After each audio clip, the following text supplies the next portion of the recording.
Anche tu pensi che i licenziamenti di massa di Xbox e l'addio al formato fisico di Sony siano due eventi separati dettati semplicemente dalla crisi del mercato? Beh, sbagliato, sono esattamente le due facce della stessa medaglia e la colpa è dell'errore giudiziario ed economico più clamoroso delle autorità antitrust degli ultimi 30 anni.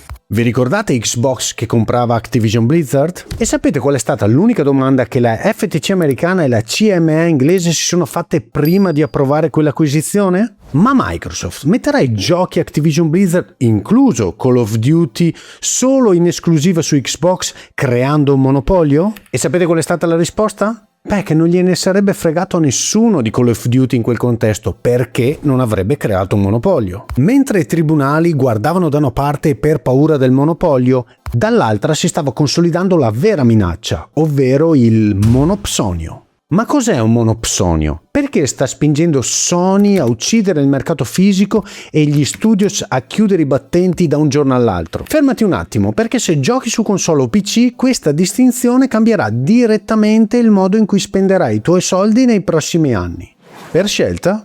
O perché sarai forzato. Per fare questo video mi sono ispirato a una delle ultime live di John Campea dove parla di questo argomento dal punto di vista del mondo del cinema, ma che si applica perfettamente anche all'industria videoludica. Facciamo un test veloce. Cos'è un monopolio? Vi do un secondo e immagino che siate già riusciti a rispondere. Perché lo sappiamo tutti, un solo venditore controlla il mercato e impone i prezzi a noi compratori. Se Xbox fosse l'unica a produrre console, vi farebbe pagare la macchina 1.000 euro e i giochi 150 euro. O paghi o non giochi. Ma la domanda da porsi oggi è un'altra. Cosa succede quando il problema non è chi vende, ma chi compra? Benvenuti nel monopsonio. E cos'è un monopsonio, direte voi? Se nel monopolio c'è un solo venditore e tantissimi compratori, nel monopsonio c'è un solo compratore e tantissimi venditori. Pensateci, se sei un piccolo o medio studio di sviluppo di videogiochi, a chi proponi i tuoi progetti?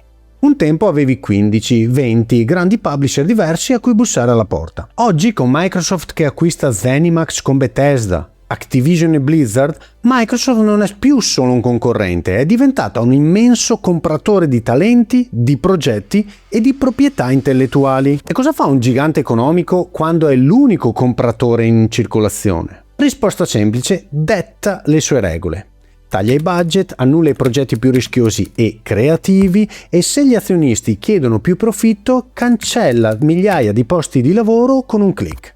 Vi ricorda qualcosa di recente? E sapete qual è la parte peggiore per un sviluppatore, un creativo che era stato licenziato da un monopsonista? Che non ha un'altra grande azienda da cui andare a lavorare, perché il mercato delle alternative è stato prosciugato.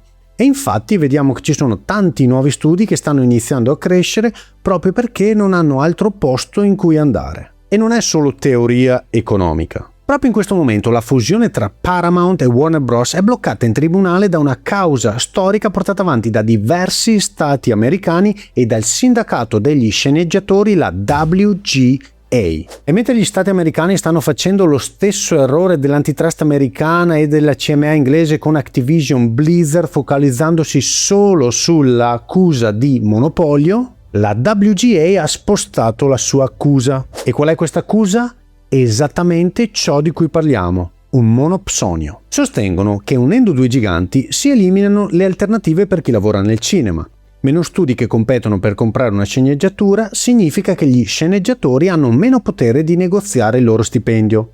Hanno chiesto al giudice di bloccare tutto perché, se passa questo precedente, il mercato del lavoro creativo potrebbe venire prosciugato. Infatti era molto meglio che Netflix comprasse Warner Bros. Perché erano due business complementari e non ridondanti come con Paramount. La cosa importante però è che se anche i tribunali iniziano a muoversi su questa strada, significa che il concetto di monopolio è ormai superato. Ora la domanda sorge spontanea: come si applica tutto questo a noi che stiamo semplicemente seduti sul divano o davanti a una scrivania con un joypad in mano? Qui entra in gioco Sony e la sua strategia di progressivo abbandono del formato fisico entro i prossimi anni.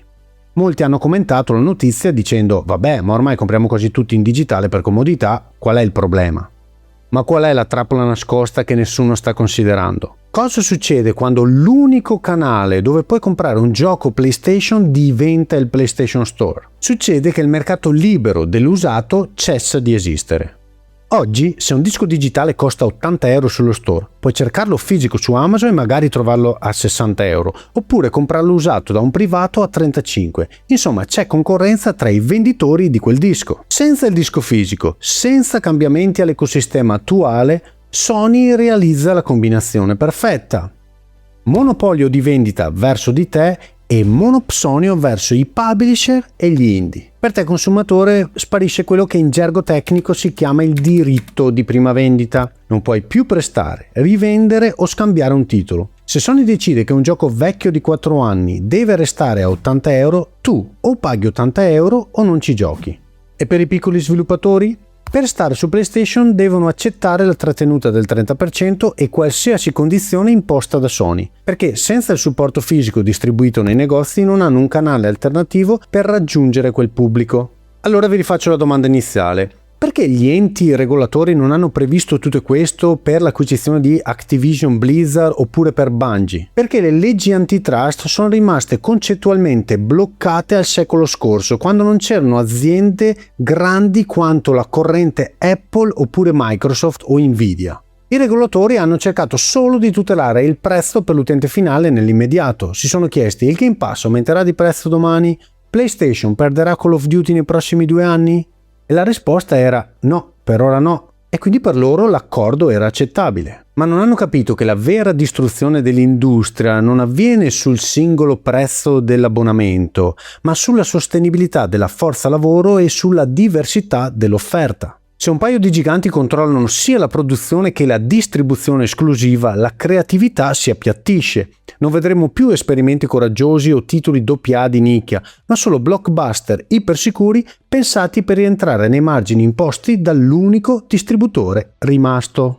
Quindi la prossima volta che leggete di una nuova mega acquisizione o di una nuova console che viene prodotta senza disco fisico, chiedetevi: stiamo davvero scegliendo la comodità del digitale o stiamo consegnando le chiavi dell'intera industria a un monopsonio da cui non potremo più tornare indietro? Se questo punto di vista vi ha dato una chiave di lettura diversa dal solito, fatemelo sapere qua sotto nei commenti. Se il video vi è piaciuto lasciate un like, se non l'avete ancora fatto iscrivetevi al canale e accendete le notifiche, ma come al solito ci vediamo alla prossima. Ciao gamers!